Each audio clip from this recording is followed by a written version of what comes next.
Assalamualaikum warahmatullahi wabarakatuh. Nama saya Rehan Azmizan, NPM 2207210096 dari kelompok 1 akan membawakan materi apa itu material baja. Baja adalah paduan logam yang tersusun dari besi sebagai unsur utama dan karbon sebagai unsur penguat. Kandungan baja yang utama adalah besi Fe dengan kadar 97% dan karbon dengan kadar 0,2% hingga 2,1%, serta unsur panduan lain yaitu mangan, Mn, krom, Cr, vanadium V, nikel, silikon, tembaga, sulfur, fosfor, dan lainnya dengan jumlah yang dibatasi dan berbeda-beda. Pengaruh utama kandungan karbon di dalam baja adalah pada kekuatan, kekerasan, dan sifat mudah dibentuk. Penambahan karbon pada baja dapat meningkatkan kekerasan dan kekuatan tariknya, namun sisi lain membuatnya menjadi getas serta menurunkan keulatannya. Baja menjadi dasar yang sangat vital untuk industri. Semua peralatan berbahan baja, mulai dari peralatan dapur, transportasi, generator, sampai kerangka gedung dan jembatan. Eksploitasi besi baja menduduki peringkat pertama di antara barang tambang dan logam, dan produknya melingkupi hampir 95% dari produk barang berbahan logam yang dimanfaatkan dalam kehidupan manusia. Unsur-unsur kandungan baja. 1. Karbon. Karbon merupakan unsur terpenting yang dapat meningkatkan kekerasan dan jumlah kekuatan baja. Karbon dalam baja sekitar 0,1% hingga 2,1%, sedangkan unsur lainnya dibatasi sesuai dengan kegunaan baja. 2. Mangan. Semua baja mengandung mangan karena sangat dibutuhkan dalam proses pembuatan baja. Kandungan mangan kurang lebih 0,6%, tidak mempengaruhi sifat baja. Dengan kata lain, mangan tidak memberikan pengaruh besar pada struktur baja. 3. Silikon. Silikon merupakan unsur paduan yang ada pada setiap baja dengan kandungan lebih dari 0,4% yang mempunyai pengaruh untuk menaikkan tegangan tarik dan menurunkan laju pendinginan kritis. Silikon dalam baja dapat meningkatkan kekuatan, kekerasan, kekenyalan, ketahanan aus, dan ketahanan terhadap panas dan karat. 4. Nikel. Nikel mempunyai pengaruh yang sama seperti mangan, yaitu memperbaiki kekuatan tarik dan menaikkan sifat ulet, tahan panas. Jika pada baja paduan terdapat unsur nikel sekitar 25%, maka baja dapat tahan terhadap korosi. 5. Kromium. Sifat unsur kromium dapat menurunkan laju pendinginan kritis. Kromium sejumlah 1,5% cukup meningkatkan kekerasan dalam minyak. Penambahan kromium pada baja menghasilkan struktur yang lebih halus dan membuat sifat baja dikeraskan. Lebih baik karena kromium dan karbon dapat membentuk karbida. 6. Kobalt. Sebagai unsur paduan dalam baja, kobalt meningkatkan kekerasan dan tahan aus, serta tahan panas. Pada magnet permanen mengandung kobalt sehingga mempunyai kepekaan terhadap pemanasan lanjutan. 7. Molybdenum. Kebanyakan dipadu dengan baja dalam ikatan dengan CO, Ni, dan V. Dapat meningkatkan kekuatan tarik, batas rentang kemampuan temper menyeluruh, ketahanan panas, batas kelelahan, menurunkan kerapuhan. 8. Vanadium mempunyai pengaruh seperti MO dalam baja, dapat meningkatkan kekuatan, batas rentang keuletan, ketahanan panas, kekuatan panas, ketahanan lelah. Unsur V dalam baja mempunyai keistimewaan, yaitu dapat menurunkan kepekaan terhadap sengatan panas yang melewati batas pada perlakuan panas. 9. Titanium memiliki kekuatan yang sama seperti baja dalam mempertahankan hingga suhu 400 derajat Celcius, sehingga banyak dipakai sebagai bahan kawat las. Paduan antara baja karbon dengan titanium akan mempunyai sifat kekerasan yang tinggi. 10. Aluminium. Unsur Ai terkandung dalam jumlah yang kecil pada baja, tujuannya itu sama dengan Si untuk memberikan keuletan dan kemampuan diperkakas serta meningkatkan daya tahan terhadap korosi. Baik, itu saja yang akan saya sampaikan, kemudian akan dilanjutkan oleh teman saya. Assalamualaikum warahmatullahi wabarakatuh. Nama saya Rifki dari kelompok 1. Saya akan menjelaskan tentang apa itu profil baja dan tipe-tipe profil baja. Yang pertama, apa itu profil baja? Profil baja adalah produk baja yang diproduksi di pabrik dengan bentuk penampang tertentu. Dibuat melalui proses hot rolling atau pengerolan panas atau cold farming, pembentukan dingin. Baja memiliki dimensi dan properti yang terstandarisasi. Selanjutnya, jenis-jenis profil baja. Yang pertama ada white flank atau yang disebut juga dengan baja WF. Baja WF terbentuk seperti huruf I, memiliki sayap yang lebar, cocok untuk balok dan kolom, dan kuat untuk menahan beban lentur.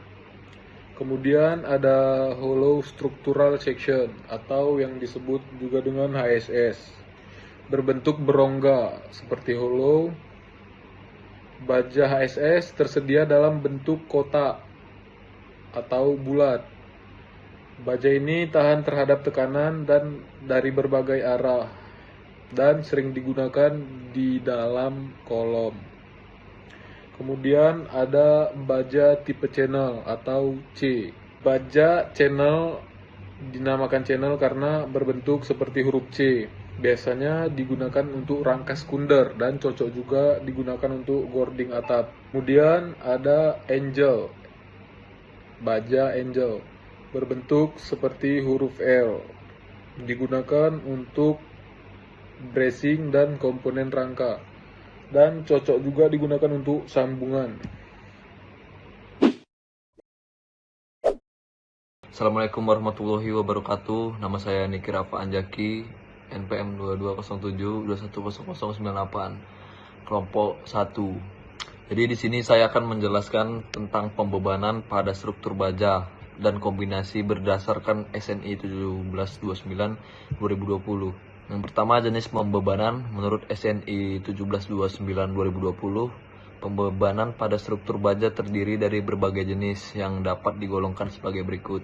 Yang pertama, pembebanan tetap atau dead load, beban yang bersifat tetap dan tidak berubah seiring waktu, seperti berat sendiri dari struktur dan elemen bangunan tetap lainnya.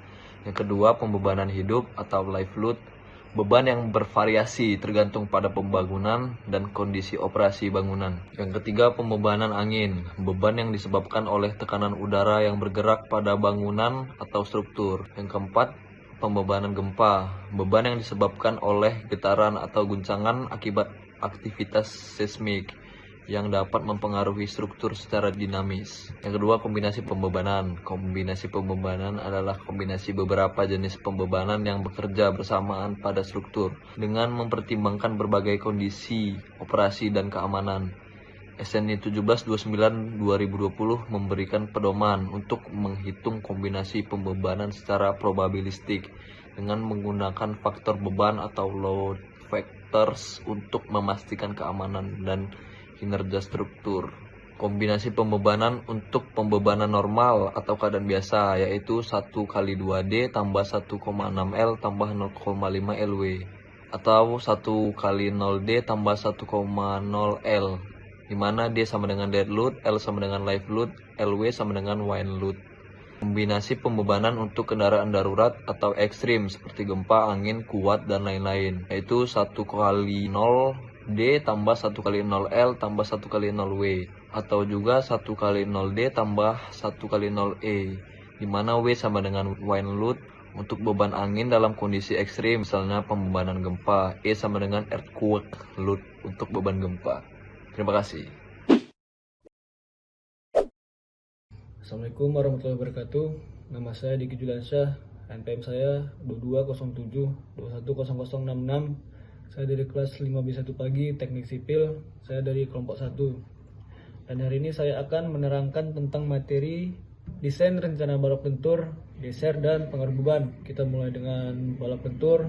Apa itu balok lentur?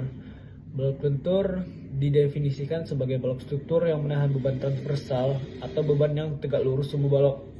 Nah, untuk ilustrasi kita ambil benda ini ya, anggap saja ini balok. Nah, apa yang dimaksud dengan beban yang tegak lurus dengan sumbu balok? Jadi bebannya itu dia begini, arahnya begini. Berbeda dengan balok tarik ya. Balok tarik itu kan dia sejajar. Nah, ini dia tegak lurus. Nah, jadi biasanya pada struktur balok-balok lentur ini dia namanya gelagar ya. Balok ini bisa dikategorikan sebagai 5 buah ya. Yang saya tahu itu ada joist, ada lintel, ada balok spandrel, ada girder, dan gelagar tunggal atau balok tunggal. Jadi gelagar ini biasanya dia direncanakan sebagai gelagar sederhana atau biasanya kita familiar sebut dengan simple beam ya. Dengan perletakan sendi roll, perletakan jepit, jepit sebagian, atau sebagai balok menerus. Balok ini juga harus memiliki tegangan lentur yang diizinkan. Jadi menurut ISC, pada kondisi umum tegangan lentur yang diizinkan itu sebesar 0,66 FV. Oke, kita masuk yang kedua, yaitu desain geser. Apa itu gaya geser? Gaya geser adalah gaya yang bekerja pada suatu benda dengan arah sejajar atau tegak lurus terhadap permukaan atau penampang benda tersebut. Gaya geser dapat menyebabkan deformasi atau geseran pada benda yang dikenainya. Gaya geser biasanya tidak berdiri sendiri, namun terjadi bersamaan menggunakan gaya lentur, torsi, atau normal. Gaya geser ini biasanya bisa ditahan dengan suatu benda yang namanya tulangan ya. Yaitu biasanya ada tulangan geser atau tulangan sengkang atau tulangan stirrup. Tulangan geser ini dia diperlukan untuk menahan gaya tarik dari gaya geser tersebut. Ada beberapa macam cara untuk memasang tulangan geser. Yaitu ada tulangan geser vertikal, terus ada yang tulangan geser diagonal, itu yang mereng, tulangan geser spiral, dan tulangan lentur yang dibengkokkan. Lanjut pada pengaruh beban ya. Nah, jadi secara umum beban ini adalah gaya yang bekerja pada suatu struktur dan dapat menimbulkan tegangan, deformasi, dan perpindahan. Nah, jadi beban ini juga dia dapat menimbulkan masalah struktur atau bahkan kerusakan bangunan. Sekian dari saya. Assalamualaikum warahmatullahi wabarakatuh. Saya Anil Gafur ingin menjelaskan tentang desain kolom baik terhadap kondisi tidak bergoyang dan yang bergoyang. Yang pertama, saya ingin membahas tentang kolom yang tidak bergoyang. Kolom yang tidak bergoyang atau disebut juga dengan stabil ialah kolom yang dirancang dengan dimensi dan kekuatan yang cukup untuk menahan beban tanpa mengalami perubahan bentuk yang berlebihan atau deformasi.